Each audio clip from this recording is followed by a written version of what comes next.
2024 की पिक्चर अब पूरी हो चुकी है। अब नए अवसरों और चुनौतियों के साथ 2025 सामने खड़ा है। बजट, मॉनेटरी पॉलिसी, तिमाही नतीजे, ट्रम्प 2.0 और एफआई जैसे कई फैक्टर्स हैं जिनसे बाजार की दिशा और दशा तय होगी। लेकिन सच ये भी है कि नए साल में हमें नए शुरुआत के मौके भी मिलेंगे। 2025 को कमाई वाला साल बनाने के लिए हम बाजार के दिग्गजों से बात कर रहे हैं और आज इस कड़ी में हमारे साथ हैं मार्केट के दो वेटरन्स। हमारे साथ मौजूद हैं कोटक एएमसी के एमडी और सीईओ नीलेश शाह और व्हाइट ओक ग्रुप के फाउंडर प्रशांत खेमका। आप दोनों का बहुत बहुत स्वागत है शो में।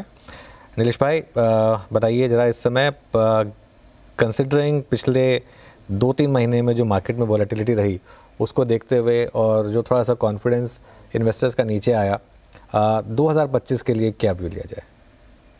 एक अनुज भाई, बाकी लोगों के सामने अपनी इकोनॉमी ठीक ठाक कर रही है और कॉर्पोरेट अर्निंग्स भी ठीक ठाक ही रहेगी, लेकिन अब बेस बड़ा बन गया है। 2020 में 4 लाख करोड़ का प्रॉफिट था, 24 में 15 लाख करोड़ हो गया, ऑलमोस्ट 4 गुना बढ़ गया। अब यहाँ से तो उतने नेक्स्ट 5 साल में 4 गुना होने की कोई गुंजाइश नहीं है। तो बड़े बेस होने की वजह से लोगों को रिटर्न की एक्सपेक्टेशन मॉडरेट करनी पड़ेगी, बहुत ज़्यादा कम करनी पड़ेगी। दूसरा, 9 साल से निफ्टी पॉजिटिव रिटर्न दे रहा है, तो कहीं ना कहीं तो लॉ ऑफ एवरेज आएगा। तो प्लीज़ लंबी अवधि रख के निवेश करिए और मॉडरेट रिटर्न एक्सपेक्टेशन रख के निवेश करिए। तो क्या आप ये कह रहे हैं कि अगले साल नेगेटिव रिटर्न का भी रिस्क रहेगा निफ्टी में? इस वक्त तो चांसेस बहुत कम लगते हैं, बट पिछले 5 सालों के मुताबिक बहुत कम रिटर्न आए ऐसा लग रहा है। ओके, प्रशांत जी, आपका क्या व्यू रहेगा as we head into new year? पहले तो नववर्ष की शुभकामनाएं, अग्रिम शुभकामनाएं। क्या रिटर्न एक्सपेक्टेशन रखें 2025 से? सर्टनली अनुज जी और नीलेश भाई, आपको भी नूतन वर्ष की शुभकामनाएं और आपके सभी दर्शकों को शुभकामनाएं।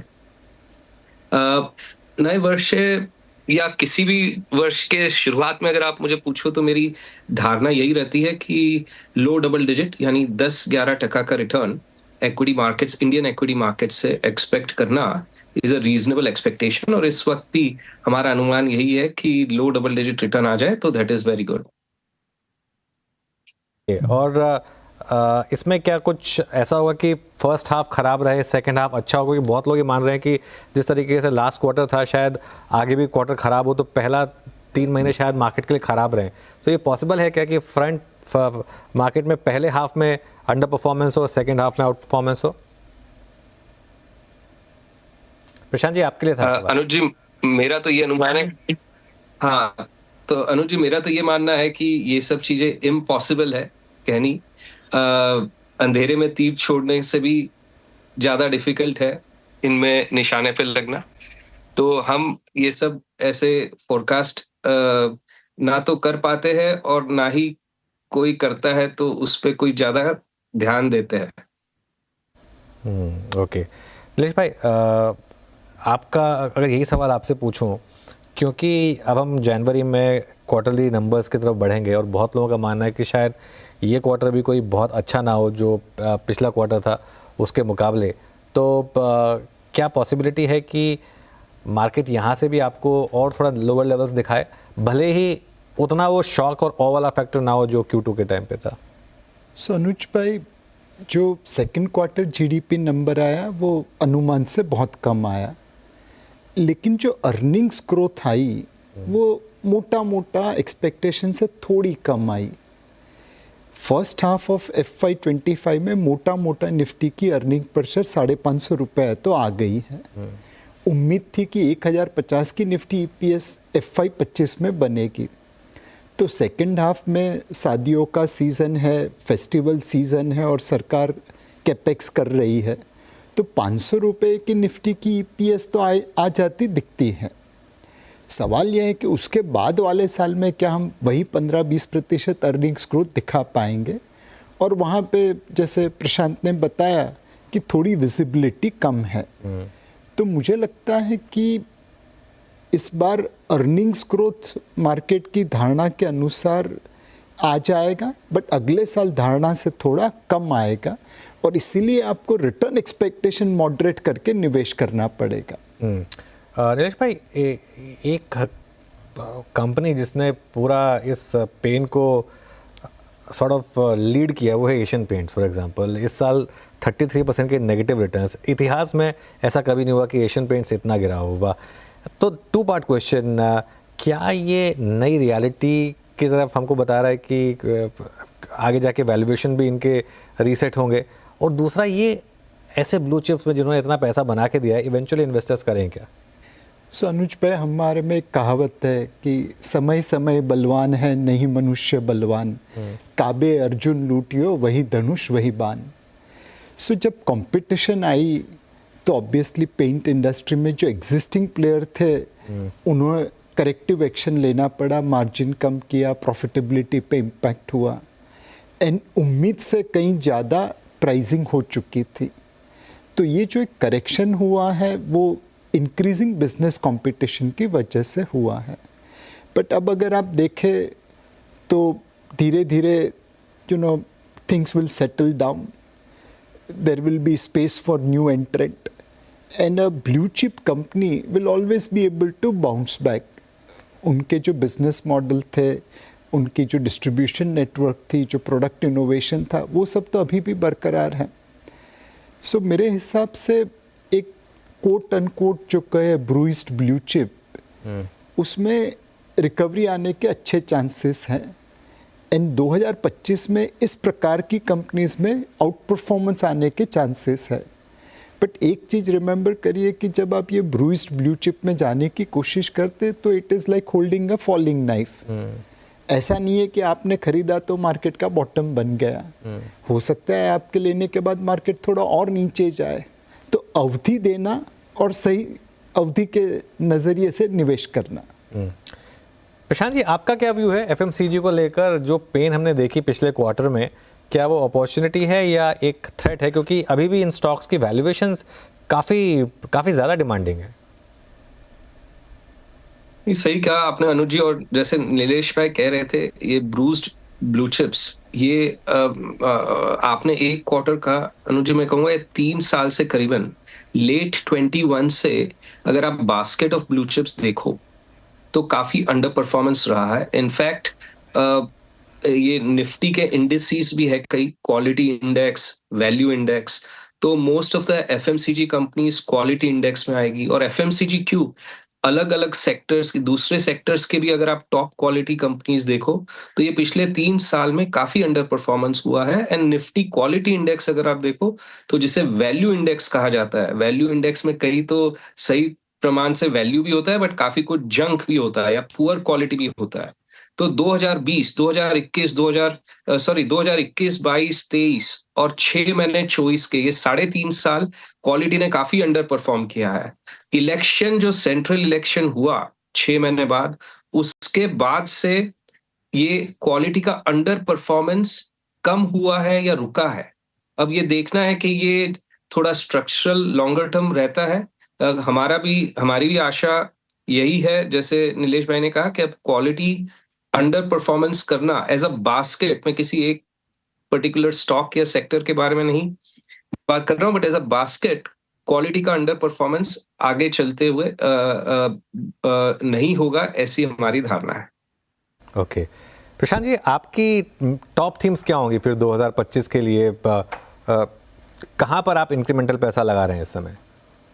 सर्टनली, ऐसे तो हम लोग टॉप डाउन थीमेटिक इन्वेस्टिंग में नहीं विश्वास रखते, बट हाँ, आज की तारीख में जो पोर्टफोलियो में लार्जर एलोकेशंस है in the portfolio, let's say relative to the benchmark पकड़े, तो एब्सोल्यूट टर्म्स में या रिलेटिव टर्म्स में प्राइवेट सेक्टर फाइनेंशियल्स या फाइनेंशियल्स ओवरऑल काफी एलोकेशन है टीम का। इसमें लार्ज बैंक्स आ गई, एनबीएफसीज आ गई, and some of the smaller या मिड साइज, आजकल तो 25,000 करोड़ भी स्मॉल साइज हो गया है, तो समझिए कि smaller size capital market intermediaries जिन्हें कहते हैं, उनमें काफी टीम ने एलोकेट किया है, क्योंकि अपॉर्चुनिटीज काफी अच्छी मिल रही है वहां पे। इसके अलावा मिड कैप आईटी सेक्टर में हमेशा हमारे टीम का एक अपॉर्चुनिटीज मिली हमारी टीम को, और आज भी आईटी सेक्टर में पर्टिकुलरली मिड कैप आईटीज में काफी निवेश किया है टीम ने। इसके अलावा health care sector and more broadly consumption, जिसमें कंज्यूमर डिस्क्रेशनरी और स्टेपल्स दोनों आ गए, एंड सिलेक्ट इंडस्ट्रियल्स। तो 5 विभिन्न सेक्टर्स का मैंने नाम लिया है: financials, IT, health care, consumption and select industrials. ये अक्रॉस बोर्ड देखे जाए तो आज की तारीख में 2/3 से लेके 3/4 तक पोर्टफोलियो एलोकेशन इन सेक्टर्स में है। ओके, सो काफ़ी एग्जॉस्टिव लिस्ट आपने ऑलरेडी बता दी। नीलेश भाई, एक 2 सेक्टर्स जिन्होंने इस साल कंसिस्टेंटली परफॉर्म किया वो है आईटी और हेल्थ केयर। हेल्थ केयर 34% ऊपर है, आईटी करीब 23% ऊपर है। और ना सिर्फ ऊपर है, इन सेक्टर्स ने जब मार्केट में वॉलेटिलिटी आई तब भी आउट परफॉर्म किया। तो क्या ये अगले साल के लिए एक सॉर्ट ऑफ हिंट दे रहा है कि कहाँ पर आउट परफॉर्मेंस आ सकती है, या ये ज़रूरी नहीं है कि सिर्फ इस साल आउट परफॉर्म किया तो अगले साल भी आउट परफॉर्म करें? सो इस बार स्टार्टिंग पॉइंट आपकी वैल्यूएशन रहेगी। प्राइस इज़ व्हाट यू पे and value is what you get. तो वैल्यूएशन के लिहाज से देखें तो अभी भी आईटी और फार्मा अपनी हिस्टोरिकल एवरेज के आसपास है, नीचे नहीं है बट ऊपर भी नहीं है। जैसे प्रशांत भाई ने कहा, आईटी क्षेत्र में हो सकता है कि अगर ट्रंप साहब अमेरिका में टैक्स की रेट काटे तो अमेरिकन कंपनीज के पास मुनाफा बढ़ेगा, कैश बढ़ेगी और वो निवेश टेक्नोलॉजी के क्षेत्र में ज़्यादा करेंगे। उसमें से कुछ हिस्सा हमारी आईटी कंपनीज पे आएगा। सेकंड, आज बहुत सारी आईटी कंपनी है जो एआई और एमएल को लिवरेज कर रही हैं और अपने क्लाइंट के लिए सस्ते फास्ट सॉल्यूशंस प्रदान कर रही हैं। तो हो सकता है कि कुछ और नया बिजनेस उनको मिले। तो आईटी क्षेत्र में अभी भी ग्रोथ की उम्मीद है और इसलिए इस वैल्यूएशन पे शायद निवेश करना उचित होगा। फार्मा में तो हम देश और दुनिया दोनों के लिए सबसे कम कीमत पे अच्छी क्वालिटी की मेडिसिन प्रदान करते हैं। एंड जैसे जैसे हमारी पर कैपिटा इनकम बढ़ रही है वैसे वैसे रोटी कपड़ा मकान से हम health care, travel tourism, entertainment, education इसके ऊपर ज़्यादा खर्चा कर रहे हैं। तो न सिर्फ देश बट ऑल्सो दुनिया के लिए हम अच्छी कीमत पे अच्छी क्वालिटी की मेडिसिन प्रदान करते हैं। तो ये दोनों क्षेत्र इस वक्त वैल्यूएशन पॉइंट ऑफ व्यू से और ग्रोथ पॉइंट ऑफ व्यू से निवेश के लिए उचित लगते हैं। नीलेश भाई, हमारी मार्केट में काफ़ी ऐसे स्टॉक्स रहे हैं जो इस बुल मार्केट के सॉर्ट ऑफ ऑलमोस्ट उनके साथ आप आइडेंटिफाई कर सकते हैं। उनमें से एक नाम है डिक्सन टेक। पीएलआई प्ले जो है, इसमें जिस तरीके की रैली हुई है और जिस तरीके का पैसा बनाया लोगों ने, ऐसा पैसा आगे कहाँ बनेगा अब? एक अनुमान लगा सकते हैं, कोई गारंटी नहीं है कि ये सच हो। बट अनुज भाई, अगर हम आने वाला समय देखें 5 साल 10 साल, तो ऐसा लगता है कि रोबोटिक्स में बहुत ज़बरदस्त ग्रोथ होगी। अलग अलग प्रकार के ह्यूमनॉइड्स भी बन रहे हैं, उनकी कैपेबिलिटी भी इंसान से ज़्यादा है। बड़ी बड़ी कंपनी के ट्रांसक्रिप्ट पढ़े तो उन्हें लगता है कि इंक्रीमेंटली उनका फ्यूचर रोबोटिक्स के ऊपर लगा है। अब हमारे यहाँ पे तो ऐसी कोई कंपनी है जो रोबोट्स बना पाएंगे उस क्वालिटी के जो ग्लोबली वैलिड हैं। बट हमारे पास ऐसी कंपनीज है जो इन रोबोटिक्स को कंपोनेंट सप्लाई कर सकती हैं। जैसे ऑटो में एक पार्ट 10 लाख बार 15 लाख बार घूमता है, वैसे ही रोबोट्स में होगा। एंड ऑटो कंपोनेंट में तो हमारी कंपनियां काफ़ी आगे हैं। तो जो प्रिसीशन इंजीनियरिंग कंपनी है जो इन रोबोटिक्स इक्विपमेंट मेकर्स को प्रिसीशन इंजीनियरिंग कंपोनेंट्स दे पाए, सप्लाई कर पाए, वहाँ पे हो सकता है कि आने वाले 5-10 साल के लिए बड़ी तेज़ी बन सकती है। दूसरा, दुनिया में भी लोग चाइना से दूर होना चाहते हैं। तो अगेन प्रिसीशन इंजीनियरिंग में India can become a reasonable alternative to China. China हमसे बहुत आगे हैं बट हम उनका एक छोटा सा ऑल्टरनेटिव बन सकते हैं। तो ये दोनों चीज़ों कंबाइन करें तो वो सारी प्रिसीशन इंजीनियरिंग कंपनीज जो रोबोटिक्स कंपोनेंट में आगे जा रही है वहाँ पे ध्यान रखना चाहिए। हो सकता है आने वाले 1-2 साल में कुछ नहीं दिखे, बट ये बाम्बू ट्री की तरह है, जब ग्रो होगा तो बहुत तेज़ी से ग्रो होगा। प्रशांत जी, आपके भी बहुत अच्छी बात की नीलेश भाई आपने। प्रशांत जी, आपके दिमाग में भी है कोई ऐसा सेक्टर या ऐसी कोई थीम जो यहाँ से निवेशकों को 5x 10x रिटर्न्स दे दे? देखिए ये सब इन हाइंडसाइट तो मैं जरूर बता पाऊंगा आपको, बट प्रोजेक्ट करना 5x 10x, जैसे नीलेश भाई ने बिल्कुल सही एक्सप्लेन किया कि ये जो मैन्युफैक्चरिंग सेक्टर है यहाँ पे ग्रोथ बहुत स्ट्रांग होगा, इंडस्ट्री का ग्रोथ बहुत स्ट्रांग होगा। पर अभी इनमें जो कंपनियां हैं, वो कंपनियां एज अ सेक्टर ओवरऑल अगर आप देखो उनके मल्टीपल्स या उनके वैल्यूएशंस, तो ऐसे नहीं है कि उनको पता नहीं है कि ये ग्रोथ आने वाला है निवेशकों को, राइट? तो ऑलरेडी वैल्यूएशन काफी है उनमें से भी, बट हाँ, इंडिविजुअल कंपनीज होगी जो यहाँ से भी आप जो 5x 10x कह रहे हो, वो 5x 10x कई इंडिविजुअल कंपनीज डिलीवर करेगी, पर ऐसी दूसरी कंपनियां होगी जो ना डिलीवर कर पाएगी। तो जो नीलेश भाई कह रहे थे वो आई अज्यूम वो सेक्टर लेवल पे, एंड इनमें नई कंपनीज भी आएगी, उसके लिए बहुत उचित है एंड सही है। एक और मैं अगर ऐड करूं तो ये जो न्यू एज कंपनीज आप कह सकते हो, जो यूएस में जब 2000 में डॉट कॉम बबल हुआ था, फिर एशिया में इमर्जिंग मार्केट्स में करीबन 2015 के आसपास हुआ था, वो वेव अभी तक इंडिया में सही मायने में शेयर बाजार में आया नहीं है। और वो अगले चंद सालों में हो सकता है कि ये 2025 से हो वो दौर सही मायने में शुरू। ऑब्वियसली कई कंपनीज है जो लिस्टेड है उस सेक्टर में, बट आज भी आप देखो तो ओवरऑल इंडेक्स का ये सब कंपनियां मिलाकर करीबन 2% का वेट होगा इन सब कंपनियों का। जबकि आप अगर यूएस, चाइना ये सब जगह देखो तो 15, 20, 25% का उनका वेट है। तो ऐसी कई सारी कंपनीज है जो लिस्ट होगी, और जब लिस्ट होती है कंपनियां, नई कंपनीज, तो इनएफिशिएंसी काफी हाई होती है। इन्वेस्टर्स को टाइम, वक्त लगता है समझने में कि क्या सही वैल्यूएशन होगा, एंड उनमें से कई कंपनीज हैं जो एग्जिस्टिंग भी है, जो उनमें कंपनियां, उनमें से कई कंपनीज 5x 10x रिटर्न जरूर डिलीवर करेगी इन कमिंग ईयर्स, ऐसी हमारी धारणा है।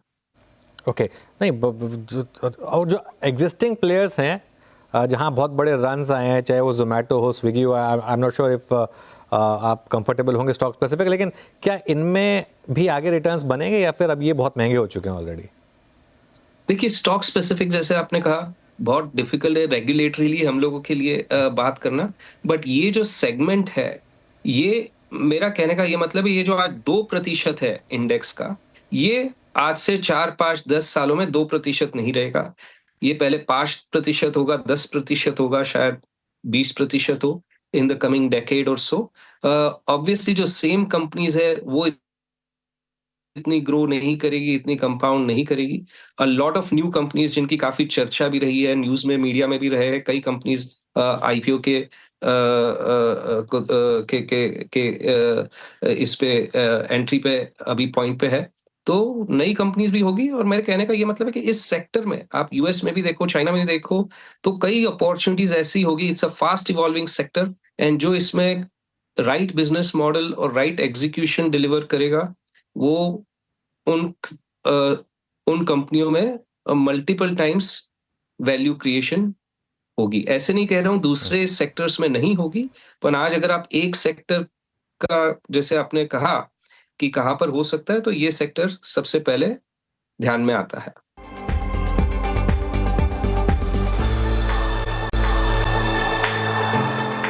अच्छा नीलेश भाई, एक हमारे यहाँ पर एक कहते हैं ना कि हम कुछ ना कुछ रास्ता ढूंढ लेते हैं। सभी ने कहा कि हर एक्सचेंज की एक ही एक्सपायरी होगी, तो तीसरे एक्सचेंज को रिवाइव करने की कोशिश चल रही है यहाँ पर। इस पूरी स्पेस में बहुत पैसा बना है, चाहे वो बीएसई हो, एंजल हो, या म्यूचुअल फंड्स, डिस्ट्रीब्यूटर्स या डिपॉजिटरीज। ये अगले 10 साल के लिए पोर्टफोलियो में रखने वाले स्टॉक्स हैं क्या? अनुज भाई, फाइनेंशियलाइजेशन ऑफ सेविंग हो रहा है। एक ज़माने में जब मैंने करियर शुरू किया था तो 35 करोड़ का हमारा फंड था, आज तकरीबन 5 लाख करोड़ पे पहुंच गए हैं।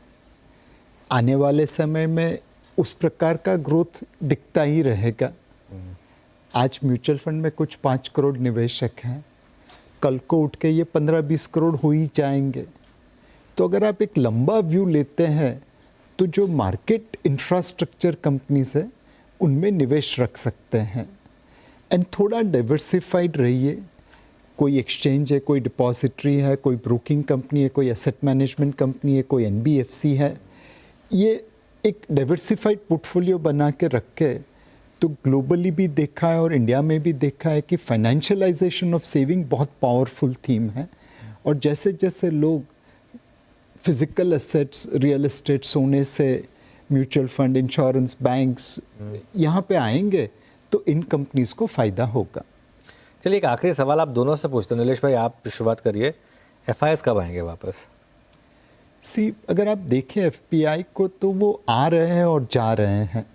इसी साल में देखिए जनवरी में बेचा, फरवरी मार्च खरीदा, अप्रैल में बेचा, जून जुलाई अगस्त सितंबर खरीदा, अक्टूबर नवंबर बेचा, दिसंबर खरीदा। तो मुझे नहीं लगता कि ये लोग छोड़ के गए हैं। हाँ, उनकी अगर एग्रेसिव सेलिंग होती है तो कोई इजी एग्जिट तो देता नहीं है, लोग भाव कस के लेते हैं। बट एक बात तय है कि अगर वो जब भी आएंगे तब उन्हें अपनी कीमत देनी पड़ेगी। भारत एक ऐसी मार्केट है जहाँ से निकलना बहुत आसान है, बट वापस आने के लिए आपको कीमत चुकानी पड़ेगी। प्रशांत जी आपका क्या व्यू रहेगा इस पर, क्योंकि पूरे साल मार्केट को टेक्निकली डोमेस्टिक फ्लोज ने संभाला? देखिए अनुज जी, एक चीज बराबर से मेरे हिसाब से अपने को गौर करना चाहिए कि जो इंडिया में 800 बिलियन डॉलर्स का एफआईआई इन्वेस्टमेंट है, उसमें से करीबन 75% जो है वो मल्टी रीजनल फंड से आते हैं। ओनली 200 बिलियन डॉलर्स जो है, सिर्फ 25% जो है वो इंडिया डेडिकेटेड फंड से आते हैं। मैं 5-10% इधर उधर हो सकता है मेरे आंकड़े। एक्चुअली कोटक की जो दूसरी शाखा है उन्होंने भी इस पे काफी ये स्टडी की हुई है, तो आंकड़े कहीं कहीं उसी जगह पर। तो जो ये इनफ्लो आउटफ्लो जैसे अपने को अक्टूबर में दिखे, वो ऐसा नहीं है कि इंडिया को बेचने के, इंडिया से नाखुश होकर बेच रहे हैं एफआईआई। चाइना में ह्यूज रैली आई और जो अंडरवेट थे चाइना में, तो उनको चाइना इक्वल वेट करना हो या ओवरवेट करना हो या अंडरवेट रिड्यूस करना हो, तो उनको बाकी सभी मार्केट्स ईएम में जो 25 देश है उनमें सबसे उनको ट्रिम करना पड़ता है और या करते हैं। तो उसके चलते इंडिया से भी थोड़ा आउटफ्लो हुआ है। तो मुझे ऐसे नहीं लगता कि इंडिया डेडिकेटेड फंड से कोई खास आउटफ्लो हुआ है। ये सब मल्टी रीजनल फंड से आउटफ्लो हुए हैं जो पिछले 4-6 महीने में हुए। एंड सही मायने में इनफ्लो इंडिया में मैसिव इनफ्लो तभी आएगा मेरे हिसाब से, एक तो इंडिया डेडिकेटेड वो जो 25% है उसमें बढ़त हो, और दूसरा जब भी emerging market as an asset class favour में आएगा, जो कि पिछले 10 सालों से आउट ऑफ फेवर है। दुनिया भर में निवेशकों को यूएस से ज्यादा आज कोई भी मार्केट इतना अट्रैक्टिव नहीं लग रहा है, और वो कई सालों से ऐसा ही चला आ रहा है। पर जब भी ये सब देखिए उतार चढ़ाव चलता ही रहता है। 10 साल के पहले 10 साल तक इमर्जिंग मार्केट्स फेवर में थे, तभी काफी फ्लोज आए थे ईएम में, एंड उसके चलते इंडिया में भी। तो जब भी ईएम में फ्लोज का एक चलेगा दौर, तभी इंडिया में भी मैसिव फ्लोज उसके चलते आएंगे। बाकी जो इंडिया डेडिकेटेड फ्लोज है वो तो रेगुलरली आ ही रहे हैं। ओके, चलिए प्रशांत जी, नीलेश भाई बहुत बहुत शुक्रिया आज हमारे साथ जुड़ने के लिए, और आप दोनों को एक बार फिर से 2025 के लिए बहुत बहुत शुभकामनाएं। थैंक यू, धन्यवाद। चलिए फिर इस खास पेशकश में इतना ही। आप जुड़े रहिए CNBC आवाज़ के साथ।